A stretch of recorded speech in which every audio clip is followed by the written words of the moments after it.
পানি পান করার সুন্নত সমূহ। 1 নাম্বার, পানি ডান হাতে পান করবে, কারণ বাম হাত দিয়ে শয়তান পান করে। পানি কোন হাতে পান করবে? ডান হাতে। বাম হাতে কে পান করে? তাহলে যে বাম হাত দিয়ে পানি পান করে সেই কি? শয়তান। 2 নম্বর, বসে পান করবে, কারণ দাঁড়িয়ে পানি পান করা নিষেধ। পানি কিভাবে পান করবে? 3 নম্বর, পান করার শুরুতে বিসমিল্লাহ এবং শেষে আলহামদুলিল্লাহ বলবে। শুরুতে শেষে আলহামদুলিল্লাহ। 4 নম্বর, 3 শ্বাসে পান করবে। শ্বাস ছাড়ার সময় পাত্র সরিয়ে নেবে। পানি কয় শ্বাসে পান করতে হয়? 3 শ্বাসে। যখন আমি শ্বাস নিব তখন আমার মুখ থেকে পানির পাত্রটাকে আমি সরাই নিবে। 5 নম্বর, পাত্রের ভাঙ্গা দিক দিয়ে পানি পান করবে না। যদি পাত্রটা ভাঙ্গা হয় তাহলে যে দিক ভাঙ্গা ওই দিক দিয়ে আমি পানি পান করব না, ভালো দিক দিয়ে কি করব?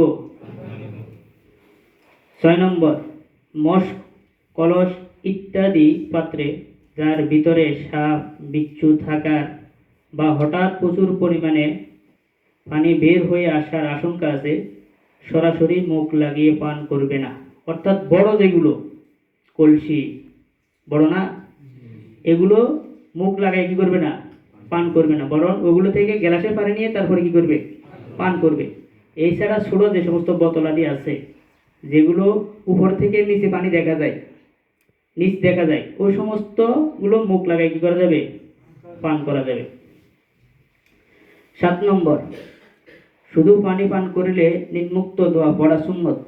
আলহামদুলিল্লাহিল্লাযী সাকানা আযবান ফুরাতান বিরহমাতিহি ওয়া লাম ইয়াজআলহু মিলহান উজাজান বিযুনুবিনা। অর্থ, সকল প্রশংসা ওই আল্লাহর জন্য, যিনি স্বীয় রহমতে আমাদের সুপেয় সুমিষ্ট পানি পান করিয়েছেন এবং আমাদের গুনাহের কারণে তাকে অপেয় ও তিক্ত করেননি। 8, একই মজলিসের একাধিক ব্যক্তিকে যদি পানি পান করাতে হয়, অর্থাৎ নিজে পান করে যদি অন্যকে দিতে হয়, তাহলে প্রথমে নিজের ডান দিক থেকে শুরু করবে। এভাবে ডান হিসেবে সকলকে দিবে। এরূপ চা, শরবত ইত্যাদি পানীয় দ্রব্যের বেলায় একই নিয়ম। 9, দুধ পান করার পর নিম্নোক্ত দোয়া পড়বে। আল্লাহুম্মা বারিক লানা ফীহি ওয়াজিদনা মিনহু। অর্থ, হে আল্লাহ, এই দুধের মধ্যে আমাদের জন্য বরকত দিন এবং এটি আরো অধিক পরিমাণে আমাদের দান করুন। 10, বন্টনকারী, পান করানোওয়ালা সবার শেষে পান করবে। যেই বন্টন করবে সেই সবার শেষে। 11, জমজমের পানি পান করে এই দোয়া পড়বে। আল্লাহুম্মা ইন্নী আসআলুকা ইলমান নাফিআ ওয়া রিজকান ওয়াসিআ ওয়া শিফাআম মিন কুল্লি দা। হে আল্লাহ, আমি আপনার কাছে উপকারী ইলম, রিজিকের প্রশস্ততা ও সর্বপ্রকার রোগ থেকে মুক্তি চাই।